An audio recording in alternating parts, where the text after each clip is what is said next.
চেষ্টা কৰিছো উজনি অসমৰ বিভিন্ন প্ৰান্তত মিয়াৰ বিৰুদ্ধে ব্যাপকভাৱে প্ৰতিবাদ চলি আছে আৰু মিয়াত একাংশ লোকক সময় কিবা বান্ধি দিছিলে উজনি অসমৰ দল সংগঠনে ইয়াৰ পাছতে এবাৰ প্ৰতিক্ৰিয়া প্ৰকাশ কৰিছে নগাঁও মীনপালক সন্থাই যে সংবাদ মাধ্যমৰ আগত তেওঁলোকে দাবী কৰিছে যে মুছলমান সমাজৰ হাততেই মাছৰ ব্যৱসায় আছে আৰু তেওঁলোকে সিদ্ধান্ত লৈছে যে উজনি অসমলৈ মাছৰ ৰপ্তানি আজিৰে পৰা অনিৰ্দিষ্ট কাললৈ তেওঁলোকে বন্ধ কৰি দিছে Time at big breaking জনাই আছে ডাঙৰ খবৰ উজনি অসমলৈ মাছৰ ৰপ্তানি বন্ধ কৰিলে নগাঁও মীনপালক সন্থাই আজি সংবাদ মাধ্যমৰ আগত নিজকে মীনপালক সন্থাৰ সদস্য বুলি দাবী কৰা এজন ব্যক্তিয়ে কথা উল্লেখ কৰিছে অনিৰ্দিষ্ট কাললৈ বন্ধ কৰি দিয়া হৈছে মাছৰ ৰপ্তানি উজনি অসমত মিয়াৰ বিৰুদ্ধে অভিযান চলি থকাৰ মাজতে এই সিদ্ধান্ত লোৱা হৈছে মাছৰ ব্যৱসায় মুছলমানৰ হাততে আছে তেওঁ মন্তব্য কৰিছে যে মুছলমানৰ হাততে মাছৰ ব্যৱসায় আছে ধৰ্মীয় সংখ্যালঘুৰ বাবে উজনি অসমত কম দামত মাছ পোৱা যায় কিয়নো নগাঁৱৰ পৰা এই মাছ ৰপ্তানি কৰা হয় কিন্তু এতিয়াৰ পৰা অনিৰ্দিষ্ট কালৰ বাবে মাছৰ ৰপ্তানি উজনি অসমলৈ বন্ধ কৰি দিয়া হৈছে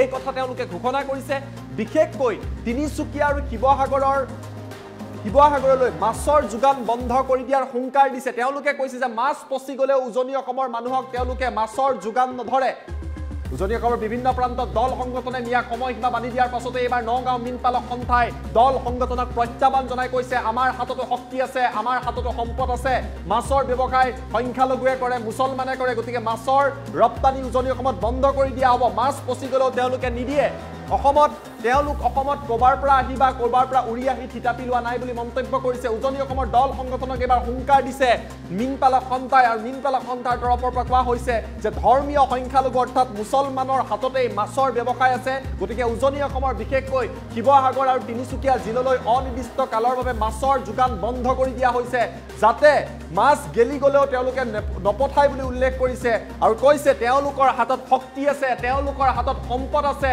মুছলমানৰ হাততেই মাছৰ ব্যৱসায় আছে আৰু সেইভাবে উজনি অসমলৈ মাছ যোগান বা ৰপ্তানি তেওঁলোকে বন্ধ কৰি দিম বুলি এই মুহূৰ্তত ঘোষণা কৰিছে যি সময়ত উজনি অসমত এসপ্তাহৰ সময়সীমা বান্ধি দিয়াক লৈ বিতৰ্ক অব্যাহত আছে দল সংগঠনে সময়সীমা বান্ধি দিয়াক লৈ বিভিন্নজনে উজনি অসমৰ জিলাসমূহ এৰি গুচি আহিছে সেই সময়তে নগাঁও মীনপালক সন্থাৰ তৰফৰ পৰা কোৱা হৈছে ধৰ্মীয় সংখ্যালঘু অৰ্থাৎ মুছলমানৰ হাতত শক্তি আছে তেওঁলোকৰ হাতত সম্পদ আছে তেওঁলোকৰ হাতত ব্যৱসায় আছে গতিকে মাছ পচি গলেও উজনি অসমলৈ মাছৰ যোগান নধৰে বিশেষকৈ শিৱসাগৰ আৰু তিনিচুকীয়া জিলালৈ নধৰে বুলি এক প্ৰকাৰৰ উজনি অসমৰ দল সংগঠনক মুক্ত প্ৰত্যাহ্বান জনাই কৈছে যে উজনিলৈ আমি মাছ নপঠিয়াও আমাৰ হাততো সম্পদ আছে বুলি মন্তব্য কৰিছে এক্সক্লুসিভ মন্তব্য এই মুহূৰ্তত দেখুৱাই লোৱাৰ চেষ্টা কৰিছো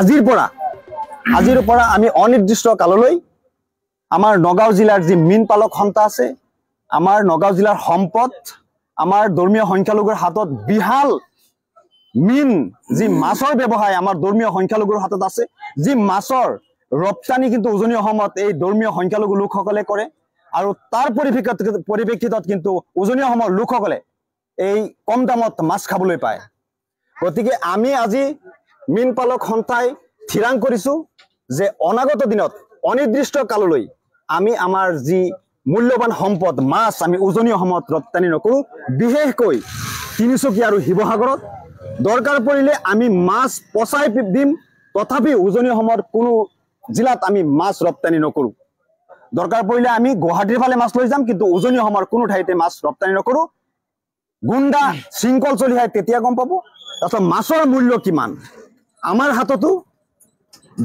শক্তি আছে আমাৰ হাততো সম্পদ আছে আমি অসমৰ নিচলা নহয় আমি অসমত কৰবাত পৰা উৰি আহি আমি ইয়াত থিতাপি লোৱা নাই আজিৰ পৰা আমি অনিৰ্দিষ্ট কাললৈ আমাৰ নগাঁও জিলাৰ যি মীনপালক সন্থা আছে আমাৰ নগাঁও জিলাৰ সম্পদ আমাৰ ধৰ্মীয় সংখ্যালঘুৰ হাতত বিহাল মিন যি মাছৰ ব্যৱসায় আমাৰ ধৰ্মীয় সংখ্যালঘুৰ হাতত আছে যি মাছৰ ৰপ্তানি কিন্তু উজনি অসমত এই ধৰ্মীয় সংখ্যালঘু লোকসকলে কৰে আৰু তাৰ পৰিপ্ৰেক্ষিতত কিন্তু উজনি অসমৰ লোকসকলে এই কম দামত মাছ খাবলৈ পায় গতিকে আমি আজি মীনপালক সন্থাই থিৰাং কৰিছো যে অনাগত দিনত অনিৰ্দিষ্ট কাললৈ আমি আমাৰ যি মূল্যৱান সম্পদ মাছ আমি উজনি অসমত ৰপ্তানি নকৰো বিশেষকৈ তিনিচুকীয়া আৰু শিৱসাগৰত দৰকাৰ পৰিলে আমি মাছ পচাই দিম তথাপি উজনি অসমৰ কোনো জিলাত আমি মাছ ৰপ্তানি নকৰো দৰকাৰ পৰিলে আমি গুৱাহাটীৰ ফালে মাছ লৈ যাম কিন্তু উজনি অসমৰ কোনো ঠাইতে মাছ ৰপ্তানি নকৰো গুণ্ডা শৃংখল চলি হয় তেতিয়া গম পাব তাৰপিছত মাছৰ মূল্য কিমান আমাৰ হাততো শক্তি আছে, আমাৰ হাততো সম্পদ আছে। আমি অসমৰ নিচলা নহয়, আমি অসমত কৰবাত পৰা উৰি আহি আমি ইয়াত থিতাপি লোৱা নাই। আজিৰ পৰা আৰু এই মন্তব্য আমি আকৌ আপোনালোকক দেখুৱাম। উজনি অসমলৈ মাছৰ ৰপ্তানি বন্ধ কৰি দিছে মীন পালক সন্থাই। তেওঁলোকে কৈছে যে তেওঁলোকে উজনি অসম বিশেষকৈ শিৱসাগৰ আৰু তিনিচুকীয়ালৈ মাছ নপঠায় বুলি উল্লেখ কৰিছে। মাছ পচি গ'লেও গেলি গ'লেও মাছৰ নপঠায়, তেওঁলোকৰ হাতত শক্তি আছে, তেওঁলোকৰ হাতত সম্পদ আছে বুলি কৈছে। মাছৰ ব্যৱসায় মুছলমানৰ হাততে আছে। নগাঁৱৰ পৰা মাছ পঠিওৱাৰ বাবেহে উজনি অসমত কম দামত মাছ পায়। গতিকে তেওঁলোকে কৈছে আমি শক্তি দেখুৱাম। উজনি অসমৰ দল সংগঠন আৰু জনতাক এক প্ৰকাৰ প্ৰত্যাহ্বান জনাই স্পষ্টভাৱে অনিৰ্দিষ্ট কাললৈ মাছৰ ৰপ্তানি বন্ধ কৰি দিয়াৰ হুংকাৰ দিছে। কৈছে মুছলমানৰ হাতত, ধৰ্মীয় সংখ্যালঘুৰ হাতত মাছৰ ব্যৱসায় আছে। মাছ গেলি গ'লেও তেওঁলোকে শিৱসাগৰ তিনিচুকীয়ালৈ নপঠিয়াই প্ৰয়োজনত গুৱাহাটীলৈ পঠিয়াব বুলি উল্লেখ কৰিছে। আৰু দল সংগঠনকো এইদৰে সকিয়নি দিয়া পৰিলক্ষিত হৈছে। মন্তব্য পুনৰবাৰ দেখুৱাই লোৱাৰ চেষ্টা কৰিছো। আজিৰ পৰা আমি অনিৰ্দিষ্ট কাললৈ আমাৰ নগাঁও জিলাৰ যি মীন পালক সন্থা আছে, আমাৰ নগাঁও জিলাৰ সম্পদ, আমাৰ ধৰ্মীয় সংখ্যালঘুৰ হাতত বিশাল মীন যি মাছৰ ব্যৱসায় আমাৰ ধৰ্মীয় সংখ্যালঘুৰ হাতত আছে, যি মাছৰ ৰপ্তানি কিন্তু উজনি অসমত এই ধৰ্মীয় সংখ্যালঘু লোকসকলে কৰে। আৰু তাৰ পৰিপ্ৰেক্ষিতত কিন্তু উজনি অসমৰ লোকসকলে এই কম দামত মাছ খাবলৈ পায়। গতিকে আমি আজি মীন পালক সন্থাই থিৰাং কৰিছো যে অনাগত দিনত অনিৰ্দিষ্ট কাললৈ আমি আমাৰ যি মূল্যৱান সম্পদ মাছ আমি উজনি অসমত ৰপ্তানি নকৰো। বিশেষকৈ তিনিচুকীয়া আৰু শিৱসাগৰত দৰকাৰ পৰিলে আমি মাছ পচাই দিম, তথাপি উজনি অসমৰ কোনো জিলাত আমি মাছ ৰপ্তানি নকৰো। দৰকাৰ পৰিলে আমি গুৱাহাটীৰ ফালে মাছ লৈ যাম, কিন্তু উজনি অসমৰ কোনো ঠাইতে মাছ ৰপ্তানি নকৰো। গুণ্ডা শৃংখল চলি হয় তেতিয়া গম পাব।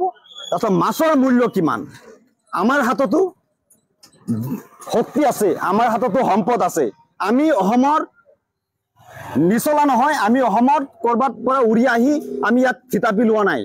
আজিৰ পৰা আমি অনিৰ্দিষ্ট কাললৈ আমাৰ নগাঁও জিলাৰ যি মীন পালক সন্থা আছে, আমাৰ নগাঁও জিলাৰ সম্পদ, আমাৰ ধৰ্মীয় সংখ্যালঘুৰ হাতত বিশাল মীন যি মাছৰ ব্যৱসায় আমাৰ ধৰ্মীয় সংখ্যালঘুৰ হাতত আছে, যি মাছৰ ৰপ্তানি কিন্তু উজনি অসমত এই ধৰ্মীয় সংখ্যালঘু লোকসকলে কৰে। আৰু তাৰ পৰিপ্ৰেক্ষিতত কিন্তু উজনি অসমৰ লোকসকলে এই কম দামত মাছ খাবলৈ পায়। গতিকে আমি আজি মীন পালক সন্থাই থিৰাং কৰিছো যে অনাগত দিনত অনিৰ্দিষ্ট কাললৈ আমি আমাৰ যি মূল্যৱান সম্পদ মাছ আমি উজনি অসমত ৰপ্তানি নকৰো। বিশেষকৈ তিনিচুকীয়া আৰু শিৱসাগৰত দৰকাৰ পৰিলে আমি মাছ পচাই দিম, তথাপি উজনি অসমৰ কোনো জিলাত আমি মাছ ৰপ্তানি নকৰো। দৰকাৰ পৰিলে আমি গুৱাহাটীৰ ফালে মাছ লৈ যাম, কিন্তু উজনি অসমৰ কোনো ঠাইতে মাছ ৰপ্তানি নকৰো। গুণ্ডা শৃংখল চলি হয় তেতিয়া গম পাব। তাৰপিছত মাছৰ মূল্য কিমান। আমাৰ হাততো শক্তি আছে, আমাৰ হাততো সম্পদ আছে। আমি অসমৰ নিচলা নহয়, আমি অসমত কৰবাত পৰা উৰি আহি আমি ইয়াত থিতাপি লোৱা নাই। আজিৰ পৰা আমি অনিৰ্দিষ্ট কাললৈ আমাৰ নগাঁও জিলাৰ যি মীন পালক সন্থা আছে, আমাৰ নগাঁও জিলাৰ সম্পদ, আমাৰ ধৰ্মীয় সংখ্যালঘুৰ হাতত বিশাল মীন যি মাছৰ ব্যৱসায় আমাৰ ধৰ্মীয় সংখ্যালঘুৰ হাতত আছে, যি মাছৰ ৰপ্তানি কিন্তু উজনি অসমত এই ধৰ্মীয় সংখ্যালঘু লোকসকলে কৰে। আৰু তাৰ পৰিপ্ৰেক্ষিতত কিন্তু উজনি অসমৰ লোকসকলে এই কম দামত মাছ খাবলৈ পায়। গতিকে আমি আজি মীন পালক সন্থাই থিৰাং কৰিছো যে অনাগত দিনত অনিৰ্দিষ্ট কাললৈ আমি আমাৰ যি মূল্যৱান সম্পদ মাছ আমি উজনি অসমত ৰপ্তানি নকৰো। বিশেষকৈ তিনিচুকীয়া আৰু শিৱসাগৰত দৰকাৰ পৰিলে আমি মাছ পচাই দিম, তথাপি উজনি অসমৰ কোনো জিলাত আমি মাছ ৰপ্তানি নকৰো। দৰকাৰ পৰিলে আমি গুৱাহাটীৰ ফালে মাছ লৈ যাম, কিন্তু উজনি অসমৰ কোনো ঠাইতে মাছ ৰপ্তানি নকৰো। গুণ্ডা শৃংখল চলি হয় তেতিয়া গম পাব। তাৰপিছত মাছৰ মূল্য কিমান। আমাৰ হাততো শক্তি আছে, আমাৰ হাততো সম্পদ আছে। আমি অসমৰ নিচলা নহয়, আমি অসমত কৰবাত পৰা উৰি আহি আমি ইয়াত থিতাপি লোৱা নাই। আজিৰ পৰা আমি অনিৰ্দিষ্ট কাললৈ আমাৰ নগাঁও জিলাৰ যি মীন পালক সন্থা আছে, আমাৰ নগাঁও জিলাৰ সম্পদ, আমাৰ ধৰ্মীয় সংখ্যালঘুৰ হাতত বিশাল মীন যি মাছৰ ব্যৱসায় আমাৰ ধৰ্মীয় সংখ্যালঘুৰ হাতত আছে, যি মাছৰ ৰপ্তানি কিন্তু উজনি অসমত এই ধৰ্মীয় সংখ্যালঘু লোকসকলে কৰে। আৰু তাৰ পৰিপ্ৰেক্ষিতত কিন্তু উজনি অসমৰ লোকসকলে এই কম দামত মাছ খাবলৈ পায়। গতিকে আমি আজি মীন পালক সন্থাই থিৰাং কৰিছো যে অনাগত দিনত অনিৰ্দিষ্ট কাললৈ আমি আমাৰ যি মূল্যৱান সম্পদ মাছ আমি উজনি অসমত ৰপ্তানি নকৰোঁ। বিশেষকৈ তিনিচুকীয়া আৰু শিৱসাগৰত দৰকাৰ পৰিলে আমি মাছ পচাই দিম, তথাপি উজনি অসমৰ কোনো জিলাত আমি মাছ ৰপ্তানি নকৰোঁ। দৰকাৰ পৰিলে আমি গুৱাহাটীৰ ফালে মাছ লৈ যাম, কিন্তু উজনি অসমৰ কোনো ঠাইতে মাছ ৰপ্তানি নকৰোঁ। গুণ্ডা শৃংখল চলি হয় তেতিয়া গম পাব। তাৰপিছত মাছৰ মূল্য কিমান, আমাৰ হাততো শক্তি আছে, আমাৰ হাততো সম্পদ আছে। আমি অসমৰ নিচলা নহয়, আমি অসমত ক'ৰবাত পৰা উৰি আহি আমি ইয়াত থিতাপি লোৱা নাই। আজিৰ পৰা আমি অনিৰ্দিষ্ট কাললৈ আমাৰ নগাঁও জিলাৰ যি মীন পালক সন্থা আছে, আমাৰ নগাঁও জিলাৰ সম্পদ, আমাৰ ধৰ্মীয় সংখ্যালঘুৰ হাতত বিশাল মীন যি মাছৰ ব্যৱসায় আমাৰ ধৰ্মীয় সংখ্যালঘুৰ হাতত আছে, যি মাছৰ ৰপ্তানি কিন্তু উজনি অসমত এই ধৰ্মীয় সংখ্যালঘু লোকসকলে কৰে।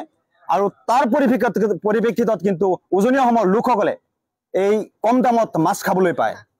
গতিকে আমি আজি মীন পালক সন্থাই থিৰাং কৰিছো যে অনাগত দিনত অনিৰ্দিষ্ট কাললৈ আমি আমাৰ যি মূল্যৱান সম্পদ মাছ আমি উজনি অসমত ৰপ্তানি নকৰোঁ।